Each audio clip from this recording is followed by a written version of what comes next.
ఏంటి 19 మంది మీద కేసులు, మీ మీద కూడా? నేను కూడా విన్నాను. నేను చూడలేదు, ఎఫ్ఐఆర్ కాపీ అయితే చూడలేదు. ఓకే. 19 మంది మీద కాకపోతే 1900 మంది మీదకి పెట్టుకొని ఇబ్బంది ఏముంటుంది? ఇబ్బంది ఏముంటుంది? వైఎస్ఆర్ కాంగ్రెస్ పార్టీ నాయకులని, వాళ్ళ భార్యలను దూషించినటువంటి వ్యక్తికి కేసు అతని మీద కట్టకుండా అతని మీద ప్రజాస్వామ్యబద్ధంగా మా యొక్క నిరసనని వ్యక్తం చేసినటువంటి మా మీద కేసులు పెడుతున్నారంటే, అంటే ఈ రేవంత్ రెడ్డి గారి ప్రభుత్వం కూడా చంద్రబాబు నాయుడు గారి ప్రభుత్వానికి తొత్తుగా మారిందా?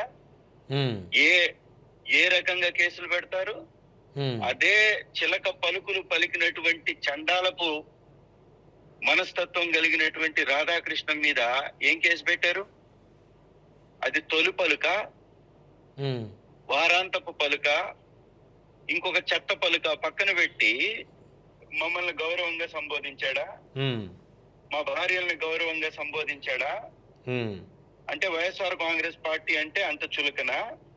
ఏమంటే మీకు నోటీసులు రాలేదా? మీకు ఎవరికి 19 మందిపై ఆల్రెడీ ఎఫ్ఐఆర్ కూడా నమోదు అయినట్టు వార్తలు వస్తూ ఉన్నాయి.